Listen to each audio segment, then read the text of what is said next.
Today's recipe is going to be one that's going to have a ton of copious fluffy lather. I am trying a brand new recipe and it is going to have a higher percentage of coconut oil and palm kernel oil. Both of these are really fabulous for lather, but they can be a little stripping, okay? So when you see cleansing, the cleansing number is kind of high at 20. I'm trying to counteract that with a higher super fat, plus I'm adding some very nourishing oils like shea butter, and avocado oil.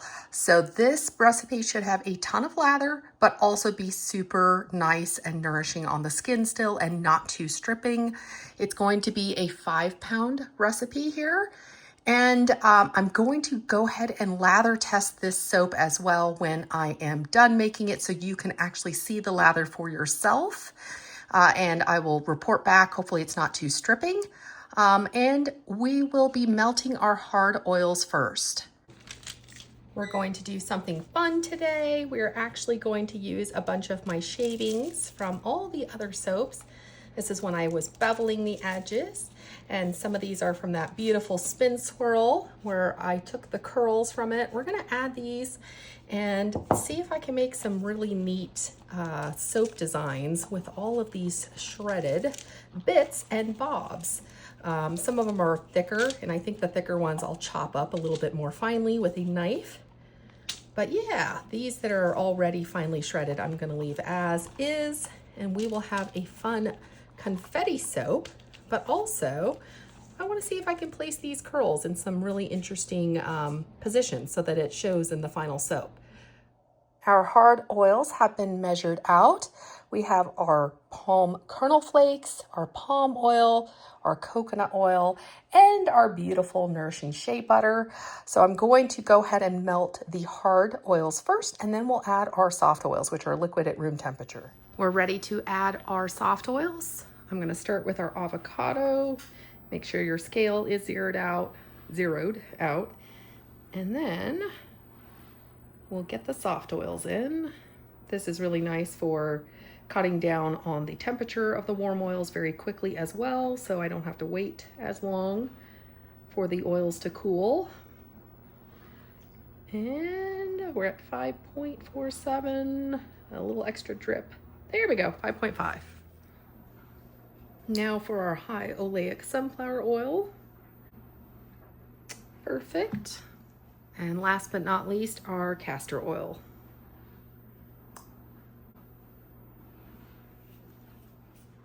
Our fragrance is going to be Peony and Amberwood by Brambleberry. This one is supposed to behave well in cold process. And because we're doing a relatively simple soap today, which is one single color, I'm gonna add our fragrance in now into the warm oils. And it should hopefully behave itself and not accelerate when we get to stick blending. Right now it can be gently folded into the warm oils.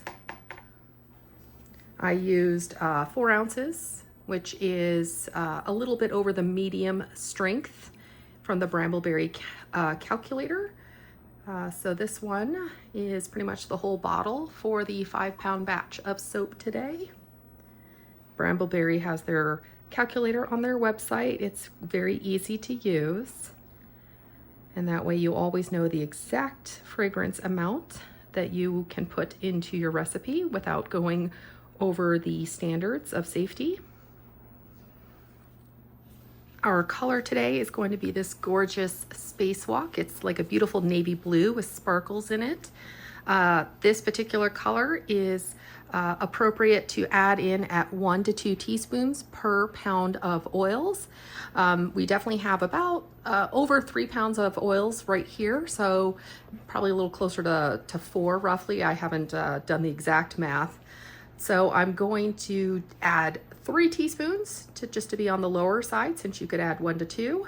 So we'll do 3 teaspoons of this.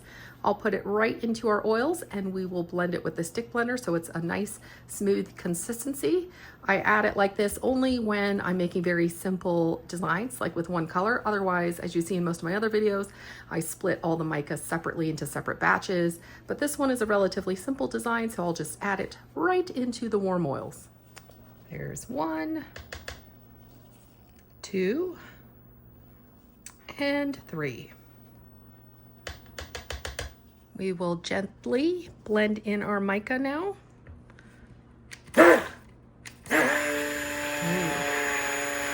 So pretty.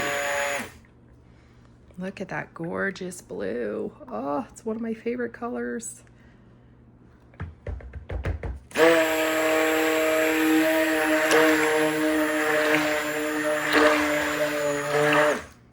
All right, I think we are very well blended at this point, and we'll wait for our lye to cool off just a little bit more, and then we'll be ready to get soaping.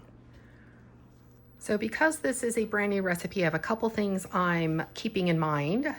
Our lye solution is about 87 right now, and our oils are about 90. Oh, sorry, you can't see, 91. So I don't know how fast this is going to move. I know that palm oil and palm kernel flakes tend to move faster. So depending on how fast this recipe moves, I might not have time to put our cute little curly cues in different patterns. So if I see it moving fast, what I'm going to do is just add our shredded soap and just leave it there. So crossing fingers, it'll give us time to place some of these guys in it. We're going to add our lye solution carefully now. This is where the chemistry starts to happen and the magic is created. Go ahead and burp your stick blender, and we'll carefully pulse it. I don't want to blend too much because, again, I do not know how fast this is going to move. So I'd rather be slow than too fast in mixing. Just kind of like 3-second bursts. I just want to make sure it's emulsified and will not separate, but I don't want to overblend. Maybe one extra pulse. All right, that's probably pretty good. I feel it thickening without it going overboard. All right.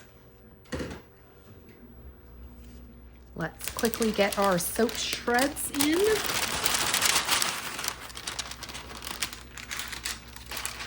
And I'll carefully stir them in. So far, so good. It's remaining fluid. Yay, yay. Yes, it's actually remaining pretty fluid, but it is thickening. I do feel it thickening, but it's not like rapid acceleration. So we might still be able to get some of those curls in. Maybe. Maybe not. We'll see. All right. Got to stir pretty good here. All right. All right, that feels pretty well stirred in. All right, I can tell I'm not gonna have time. It is now moving fast. So I just have a 5-pound mold here from Brambleberry. We're gonna just pour it in. You don't really have a lot of time. It is thickening fast, guys. So this recipe will be for simple designs only, nothing fancy. You wanna get it in the mold. I got the rest of it in there. It's a bit messy. Go ahead and tap it down. And then I'm gonna clean it up here and we'll have a textured soap top is what we'll do. Kind of get it evenly in there because we have some extras over on one side. All right, there we go. Trying to make sure it's as evenly spread in there as I can. All right, whoops, messy, messy. Don't worry, I'll clean it all up. You won't even notice the mess when I'm all done. First, I wanna make sure there's an even amount of soap in here. All right, let me tap it again.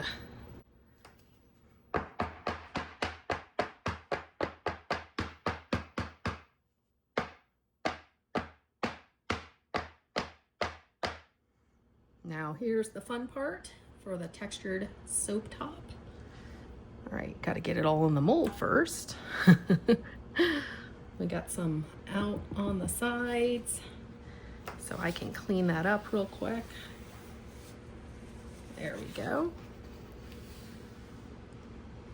There we go. Much better.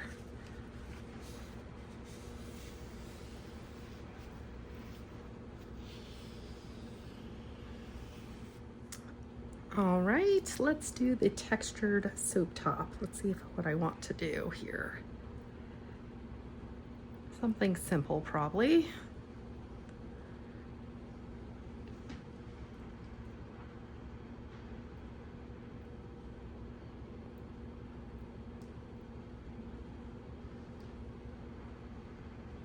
Ooh, I do like the way that part of the spatula looks.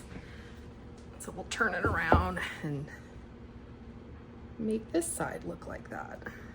Ooh, it is firming up fast. So this soap will be ready to cut pretty quickly, actually. I might not even need to oven process this. We shall see. I don't want any partial gels.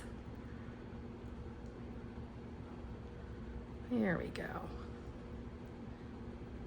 Now we can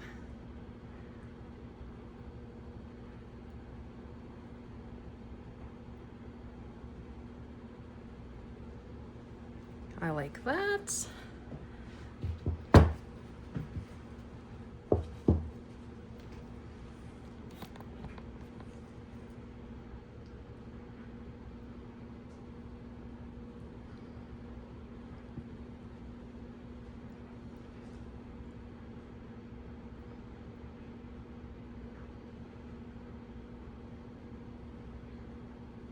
Yeah, there you go. I think I'll leave it at that. Here is the finished soap top. I think I have decided to go ahead and oven process it. So basically turn your oven to the lowest temperature. That's 170 degrees on my oven. Pop your soap in, turn the oven off, and then leave your soap in that warm oven for several hours.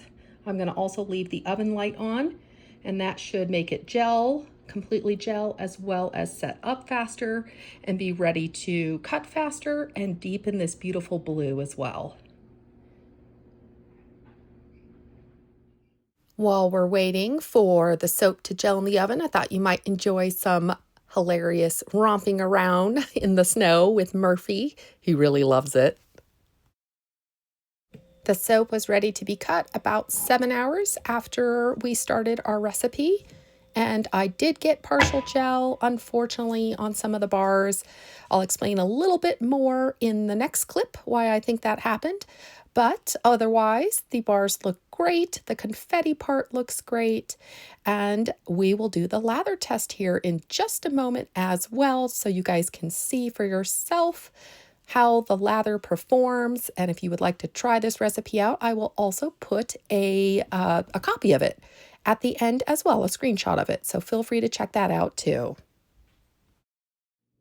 It's the next morning and check it out. We did get partial gel, even though I did my best to try to oven process them.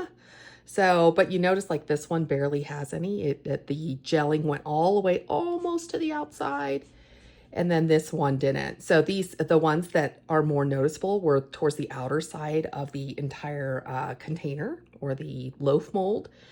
So they hold less heat than solidly right in the middle. So when you have soap, the soap in the middle of the mold also retains heat better. So that gelling will go all the way, ideally, to the outside. But yeah, we got partial gel, even though I was trying to avoid it. So, but for those that don't know, it's completely cosmetic. It's just heat differences. So the inner part retained more heat than the outer part, which cooled off more. And as you see the difference, it's kind of interesting actually to see the difference. A fully gelled bar is actually deeper in color than a non-gelled. So this did not gel. So yeah, you can kind of actually see the difference in the color too, which is cool just for, demonstration purposes. So I haven't actually beveled these yet. So let me go and bevel one and we'll be back to do the lather test. All right, we're ready for our lather test. I have it nicely beveled now.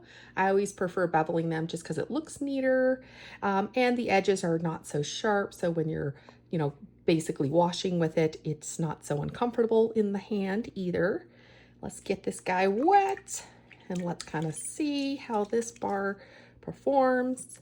I'm hoping it will have lots of lather. All right. It's creamier actually, and that's probably due to the shea butter. So Yeah, it's a creamier, smaller bubbles, but it has a nice lather, but it's not the copious one. Like bars with tons and tons of coconut will have like big copious bubbles. That's what I was going for, but I think the shea butter actually minimized the super big bubbles. So you actually have a very stable, it's a nice stable lather, but it's smaller. So yeah, very nice. I'm very happy with this. It's nourishing. It feels nice on the hands. It doesn't feel stripping at all. And this will get even milder as it cures, and the bubbles actually will develop a bit more too as it cures. So this is a brand new bar. So in about a month, you'll have a fully cured bar, and when it really has developed its best lather. So yeah, there you go. Super cute. It looks nice. I am quite happy with this bar. Thank you so much for watching today. I hope you found this helpful. If you did, feel free to drop a comment. Don't forget to like and subscribe if you haven't already. That helps my very small channel grow. I appreciate all of you, and I look forward to seeing you all in the next soapy video. Take care, everyone.